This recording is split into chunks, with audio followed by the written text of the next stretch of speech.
성경 니느웨를 향한 하나님의 준엄한 심판이 선포됩니다. 니느웨는 막강한 군사력과 견고한 성벽, 수많은 동맹국을 자랑하며 스스로 난공불락이라 여겼습니다. 그러나 하나님은 선지자를 통해 냉정하게 물으십니다. 내가 어찌 노아몬보다 낫겠느냐? 나일강이 성루가 되고 구스와 애굽이 동맹을 맺었던 강대한 노아몬도 포로가 되어 끌려갔습니다. 니느웨 역시 다르지 않습니다. 결국 니느웨는 고칠 수 없는 상처로 끝을 맞이할 것입니다. 이 심판 선언은 니느웨의 멸망에 대한 예언이자 오랫동안 니느웨의 압제 아래 신음하는 자들에게는 고칠 수 없는 고통이 마침내 끝났다는 해방의 선포입니다.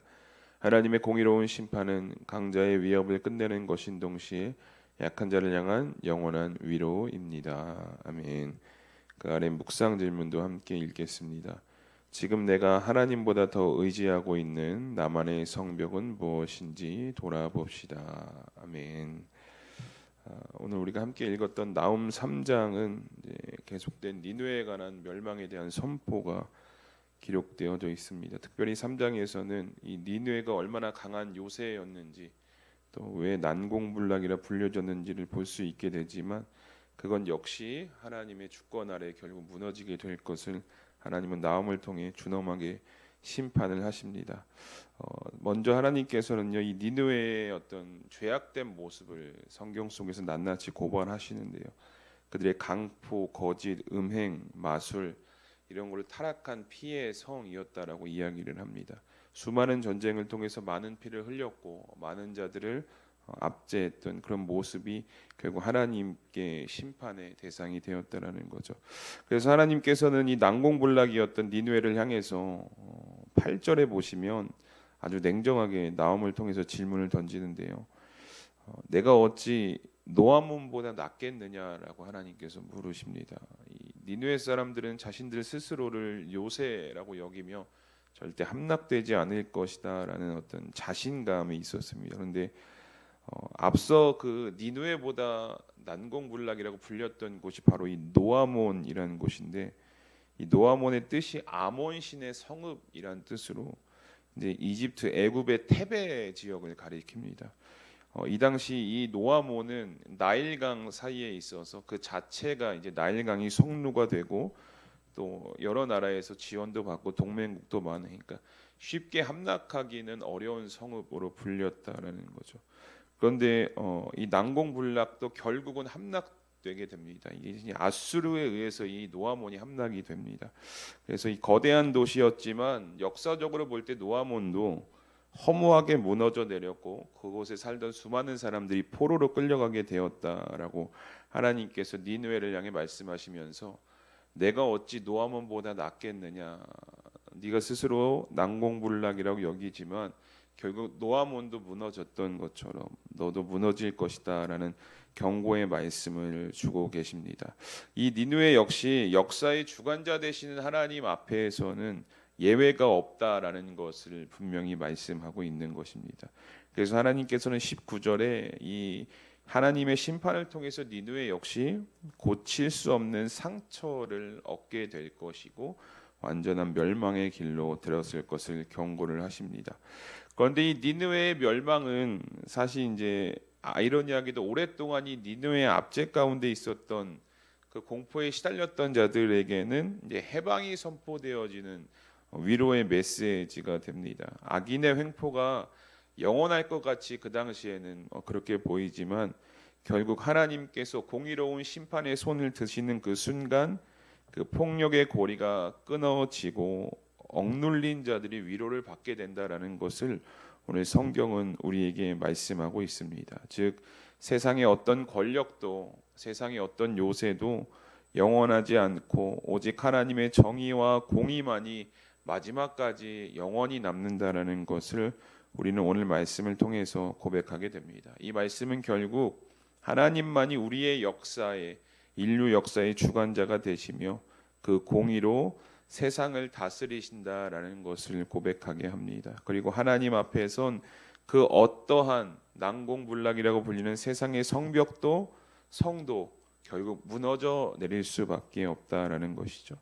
이 하나님의 주권을 높이는 오늘 말씀 속에서 우리가 한 가지 생각해 보고자 하는 것은 오늘날 니느웨를 보면서 영원한 것은 없다라고 우리가 고백은 하지만 그 영원한 것은 없다라는 우리의 고백 속에서 혹시 우리는 오늘도 영원하지 않은 것들을 나의 성벽으로 삼고 나의 요새로 삼고 나의 피난처로 삼고 있지는 않은지 오늘 말씀을 통해서 우리에게 질문을 합니다. 혹시 내 손으로 빚어낸 그 안전장치 뒤에서 그곳이 안전하다고 생각하면서 여러분 살아가고 계시지는 않으십니까?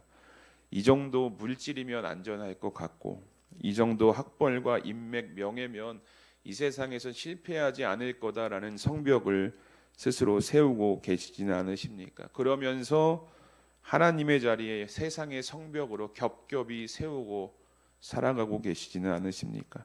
그런데 우리가 오늘 말씀을 통해서 기억해야 하는 것은 인간이 쌓은 모든 것은 결국 무너진다라는 거죠. 내가 영원할 거다라고 생각했던 물질도 또 나의 명예도 모든 것은 다 인간이 쌓은 것이고 결국 무너져 내릴 수밖에 없다라는 거예요. 니느웨도 무너졌고 또 노아몬도 무너졌던 것처럼. 그래서 시편 91편 2절에는요. 시편 기자가 여러분 이렇게 고백을 합니다. 나는 여호와를 향하여 말하기를 그는 나의 피난처요 나의 요새요 내가 의뢰하는 하나님이라 하리니. 아멘. 세상에는 영원한 것은 없지만 오늘 우리가 말씀을 통해서 고백할 수 있는 것은 우리에겐 영원한 존재가 계시다라는 고백입니다. 바로 이 나의 피난처, 나의 요새가 되시는 그 하나님만이 오늘 우리가 살아가는 인생 가운데 영원하게 남으실 분이라는 것이죠. 그래서 우리는 영원한 피난처요, 진정한 안식처가 되시는 하나님 품에 거하셔야 되고요. 오직 하나님만이 우리의 영원한 피난처가 되신다는 믿음의 고백 속에서 여러분들 살아가셔야 합니다. 오늘 말씀을 묵상하면서 내 삶의 자리를 여러분 정직하게 점검해 보시기 바랍니다. 오늘날 영원히 무너지지 않을 것 같이 내가 의지하고 있는 나의 성벽과 같은 존재들이 무엇인가? 오늘 나는 하나님만을 영원한 피난처로 삼고 있는가? 아니면 인간의 손으로 지은 허망한 것들을 나의 영원한 피난처로 삼고 있는지, 재물인가, 사람인가, 아니면 내 고집과 자아인가? 혹시 그 거짓된 요새를 의지하느라고 하나님과의 관계가 소홀해지고 있고 하나님과의 관계를 놓치고 있었다면 오늘 하나님 앞에 그 거짓된 성벽, 거짓된 피난처, 요새들을 전부 내려놓으실 수 있는 은혜가 있기를 소망합니다. 세상에 무너질 성벽 대신 여러분 영원한 반석이신 그 하나님만을 유일한 요새로 삼으시고 그 안에서 주님이 주시는 진정한 안식, 주님이 주시는 진정한 평안을 누리실 수 있는 오늘 하루가 되시기를 주님의 이름으로 축복합니다.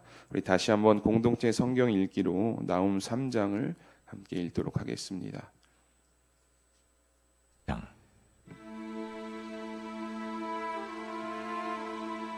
화 있을진저 피의 성이야. 그 안에는 거짓이 가득하고 포악이 가득하며 탈취가 떠나지 아니하는도다. 휙휙하는 채찍 소리, 윙윙하는 병거 바퀴 소리, 뛰는 말, 달리는 병거, 충돌하는 기병, 번쩍이는 칼, 번개 같은 창, 죽임당한 자의 때, 죽음의 큰 무더기. 무수한 시체여, 사람이 그 시체에 걸려 넘어지니 이는 마술에 능숙한 미모의 음녀가 많은 음행을 함이라. 그가 그의 음행으로 여러 나라를 미혹하고 그의 마술로 여러 족속을 미혹하느니라. 보라, 내가 네게 말하노니 만군의 여호와의 말씀에 내 치마를 걷어올려 내 얼굴에 이르게 하고 내 벌거벗은 것을 나라들에게 보이며 내 부끄러운 것을 문민족에게 보일 것이요 내가 또 가증하고 더러운 것들을 내 위에 던져 능욕하여 너를 구경거리가 되게 하리니 그때 너를 보는 자가 다 내게서 도망하며 이르기를 니느웨가 황폐하였도다. 누가 그것을 위하여 애곡하며 내가 어디서 너를 위로할 자를 구하리요 하리라. 내가 어찌 노아몬보다 낫겠느냐. 그는 강들 사이에 있으므로 물이 둘렸으니 바다가 성루가 되었고 바다가 방어벽이 되었으며 구스와 애굽은 그의 힘이 강하여 끝이 없었고 봇과 루빔이 그를 돕는 자가 되었으나 그가 포로가 되어 사로잡혀 갔고 그의 어린 아이들은 길 모퉁이에 메어침을 당하여 부서졌으며 그의 존귀한 자들은 제비 뽑혀 나뉘었고 그의 모든 권세자들은 사슬에 결박되었나니 너도 술에 취하여 숨으리라. 너도 원수들 때문에 피난처를 찾으리라. 내 모든 산성은 무화과나무의 처음 익은 열매가 흔들기만 하면 먹는 자의 입에 떨어짐과 같으리라. 내 가운데 장정들은 여인 같고 내 땅의 성문들은 내 원수 앞에 넓게 열리고 빗장들은 불에 타도다. 너는 물을 길어 에워싸일 것을 대비하며 너의 산성들을 견고하게 하며 진흙에 들어가서 흙을 밟아 벽돌 가마를 수리하라. 거기서 불이 너를 삼키며 칼이 너를 베기를 느치가 먹는 것 같이 하리라. 내가 느치같이 스스로 많게 할지어다. 내가 메뚜기같이 스스로 많게 할지어다. 내가 내 상인을 하늘의 별보다 많게 하였으나 느치가 날개를 펴서 날아감과 같고 내 방백은 메뚜기 같고 너의 장수들은 큰 메뚜기 떼가 추운 날에는 울타리에 깃들였다가 해가 뜨면 날아감과 같으니 그 있는 곳을 알 수 없도다. 아수르 왕이여, 내 목자가 차고 내 귀족은 누워 쉬며 내 백성은 산들에 흩어지나 그들을 모을 사람이 없도다. 내 상처는 고칠 수 없고 내 부상은 중하도다. 내 소식을 듣는 자가 다 너를 보고 손뼉을 치나니 이는 그들이 항상 내게 행패를 당하였음이 아니더냐 하시니라. 아멘. 우리 뒤에 말씀 기도 함께 보겠습니다. 4절입니다. 이는 마슬에 능숙한 미모의 음녀가 많은 음행을 함이라. 그가 그의 음행으로 여러 나라를 미혹하고 그의 마술로 여러 족속을 미혹하느니라. 아멘. 첫 번째 기도 제목입니다. 눈앞에 유혹을 보면서 치열한 영적 전쟁이 계속되고 있음을 자각하게 하소서. 늘 영적으로 깨어서 승리하신 주님의 십자가를 붙들고 승리하게 하소서. 아멘. 두 번째 8절 말씀입니다. 내가 어찌 노아몬보다 낫겠느냐. 그는 강들 사이에 있으므로 물이 들렸으니 바다가 성루가 되었고 바다가 방어벽이 되었으며. 아멘. 두 번째 기도 제목입니다. 난공불락이라 믿었던 애굽의 노아몬도 무너졌습니다. 다음 세대가 세상이 말하는 견고한 성벽인 물질과 권력, 세상적 배경을 인생의 방어벽으로 삼지 않게 하소서. 부모 세대가 삶의 모든 현장에서 주님과 동행하는 삶을 살게 하소서. 아멘. 우리 이 시간 말씀을 기억하시면서 두 가지 기도 제목 가지고 함께 기도하길 원합니다. 늘 영적으로 깨어서 승리하신 주님의 십자가만을 붙들고 승리케 하여 주시옵소서라고 이 시간 기도해 주시고요.